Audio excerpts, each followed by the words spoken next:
სოხუმში ბაბუშერას აეროპორტში დატრიალებული ტრაგედიიდან 32 წელი გავიდა. 1993 წლის 22 სექტემბერს თვითმფრინავი, რომელიც თბილისიდან სოხუმში მიფრინავდა და რომლის ბორცეც სამხედრო პოლიციის თანამშრომლები, სპეცდანიშნულების რაზმის წევრები, გვარდიის მებრძოლები, მოხალისეები, სამედიცინო მუშაკები და მშვიდობიანი მოქალაქეები იმყოფებოდნენ რუსულის საბრძოლო ხომალდებიდან ნასროლი რაკეტით ჩამოაგდეს. საჰაერო ხომალდი ბაბუშერის აეროპორტში დაეშვა და მთლიანად დაიწვა.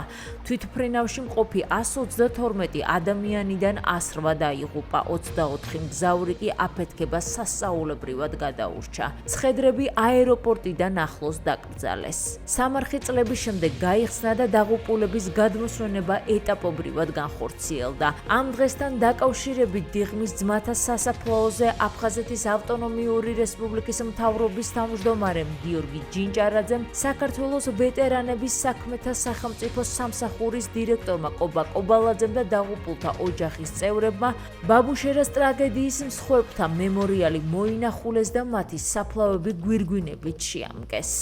ბაბუშერას ტრაგედია ჩვენი უახლესი ისტორიის მანძილზე იყო ერთ-ერთი უმძიმესი და უტრაგიკულესი დღე. ჩვენი ვალია, რომ ყველაფერი გავაკეთოთ მათი სულების უკდავსაყოფად და იმ ხელისუფლების სამშვიდობო პოლიტიკის გასატარებლად, რომელიც გულისხმობს ჩვენი აფხაზების დაბრუნებას და ქვეყნის გაერთიანებას. ჩვენ და სამწუხაროდ საკმაოდ ბევრია ტრაგედიის თარიღები.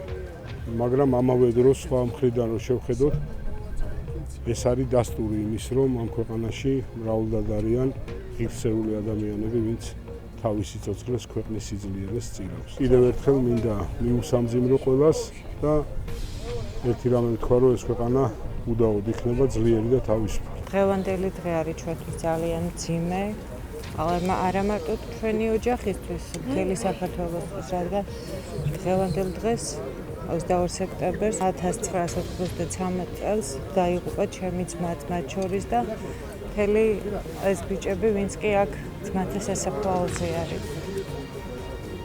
იმედი მაქვს, რომ მომავალი თაობისთვის იქნება ეს სამაგალითო და ყოველთვის ემახსოვრებათ ეს ბიჭები, რადგან საქართველოს შესწირეს თავი.